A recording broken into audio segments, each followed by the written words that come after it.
Dünya жүзүндөгү негизи проблема бүгүнкү күндө экологиянын бузулушу болуп атат. Бул маселеден Кыргызстанда четте калган жок. Мына ушул экологияга өзүнүн терс таасирин тийгизген нерселердин бири бул сиздер көрүп турган желим баштыктар.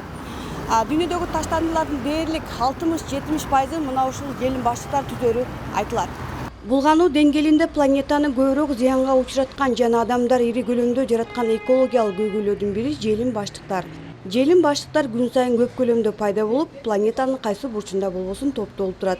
Бул материалдын көйгөйү ал өтө эле төмөндөп кете берген сайын кылымдар бою сакталып кала турган кээ бир зыяндуу материалды камтыгандыгында. Мунун бардыгы анын дүйнө жүзү боюнча дээрлик жалпыланган таралышы глобалдык булганууну шарттайт дегенди билдирет. Көпчүлүк өлкөлөрдө бул маселеге алда качан көңүл бурулган. Пайдаланганга ыңгайлуу болгону менен анын алып келген зыяны экологияга өтө чоң.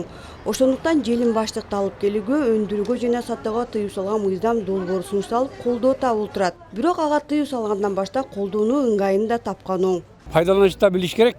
Анан ыргытып, көчөлөргө ыргытып, тигибеден топтоп, анан өрттөсө начар жит чыгышы мүмкүн, абаны булгашы да мүмкүн.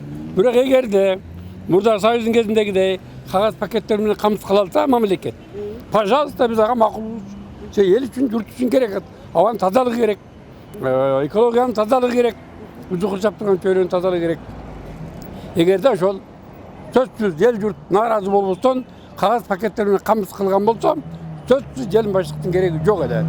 Анан да так камсыз кылабыз, ана камсыз кылабыз, ана камсыз кылабыз да элди алдагандай кылып, алдап алып анан кийин эл кыйналган болсо, болбой калат анда. Анда желим баштыкты жөн эле коюш керек.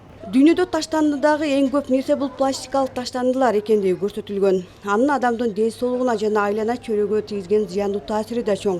Ошондуктан аны колдонбоо сунушу колдоо табууда. Ошо мусорго таштасаң деле учуп келип кайра үйүбүзгө келет. Ошо кагаз пакет болсо жакшы болмок. Ошо илгеркидей элечи.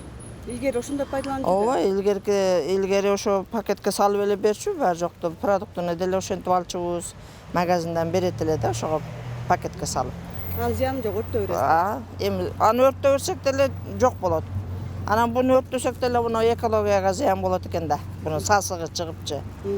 Анан кагаз эми сасыбайт деле ал неме кыштын күнү алеги от тамызга кылсак деле пайда. Кагаз неге өссөк, пакеттерге өссөк жакшы, өрттөй беребиз. Азыр мынандай желим баштыктар ар жерде эле жатат. Өрттөсөң сасыйт.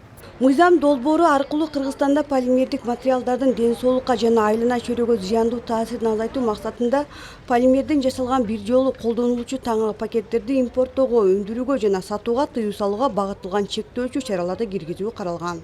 Гүлжина Мөндөгөй, Бектур Иманалиев, жаңылыктар үчүн.